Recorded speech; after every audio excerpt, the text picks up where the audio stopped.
This is Classroom Technology Integration, and I am Tyler Sattler. First is Tech Methods. The types of technology methods that I've chosen are Mentimeter, Animoto, Quizzes, and MindMeister. Learning with Mentimeter. Mentimeter is an interactive website where students can submit their discussion answers to a live feed, and the live feed discussion answers can be projected onto a screen and it will update in real time. Second up is Animoto. Animoto is a short video clip production website where students can use stock GIFs and photos or personal media to make small video clip projects. It's easily used as a summative assessment. In today's technology world, videos are a great way for students to consume and learn information. I even watch videos to learn how to do things inside and outside of my classroom, so I try to incorporate various videos into my lessons as well.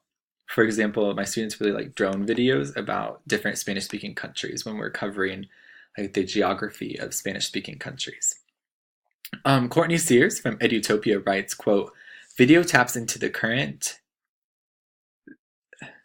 interests and habits of my students and can easily connect them with authentic audiences. Video can be used in many ways, such as assessing learned information, reflecting, or even teaching." Next is Quizzes. It's an interactive quiz website like Kahoot, and teachers and students receive results in real time. There are also memes and funnies included after each question, and my students really like that because it keeps it upbeat. And I think it's a great way to study or check up on progress. Last is MindMeister. And it's an online and collaborative mind mapping website. It's really great for learning new Spanish vocabulary. Here's a diagram, kind of like a Venn diagram, I guess, that MindMeister uses, where you can see the product launches in the middle and then the support, sales, website marketing, PRs on the sides. And those different teams can then collaborate on the mind map, helping everybody reach like a common goal of the product launch. So the use of Venn diagrams and other graphic organizers and mind maps caters to like the visual learners of the classroom through and with collaborative abilities. Students can add to the mind map on their own. So maybe you assign mind maps sometimes. I haven't personally used MindMeister yet, but I'm planning to use it soon. This also incorporates other learning types, such as those who prefer reading or writing. And beyond vocabulary, mind maps help students understand and gives them ability to construct relationships and differences between complex Spanish cultures and the cultures of the United States. That's when I'm going to use MindMeister in my lesson coming up, actually.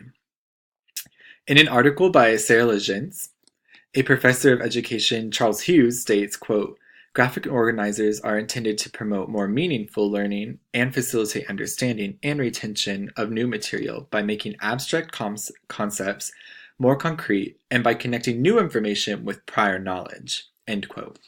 With MindMeister, visual and reading writing students, among others, can use online graphic organizer to help recall and master vocabulary, as well as make connections between complex cultures or even grammar. So I think it's a really cool website that I'm excited to use here in the near future.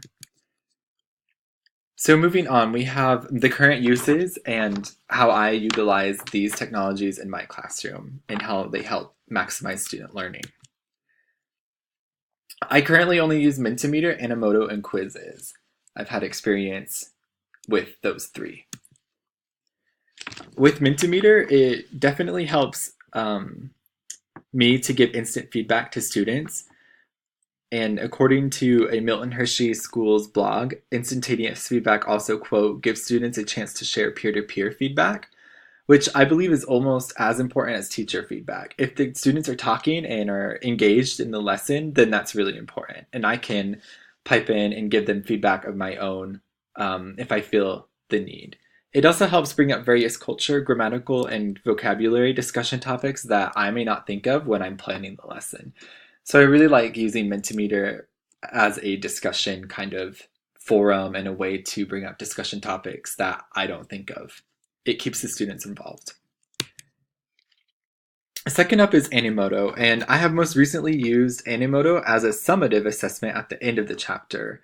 I have them do product projects. For example, we were learning the reflexive in Spanish, which is most often utilized with verbs describing daily routines like brushing teeth, washing my hair, washing my face, getting dressed, things like that. So I had students make a daily routine Animoto video using reflexive verbs and mixed chapter vocabulary. And I think the students really liked it because they could use stock images and they got to add, funny stock images, and it made their video a little more lively and fun. So I think they actually really enjoyed that project. And then finally, I also use quizzes in Spanish class for like quick formative assessments and for study or reviews before exams.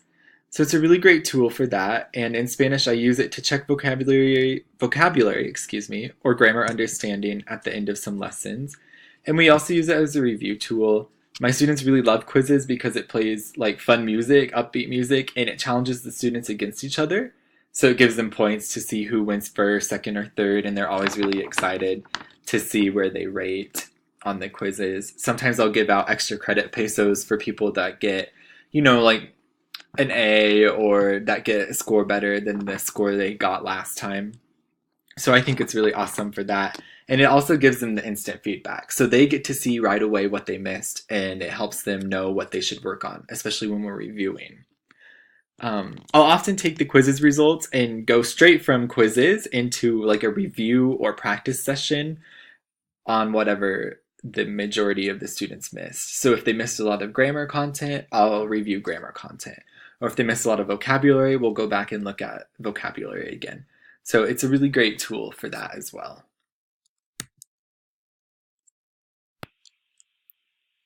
Finally, here are my sources.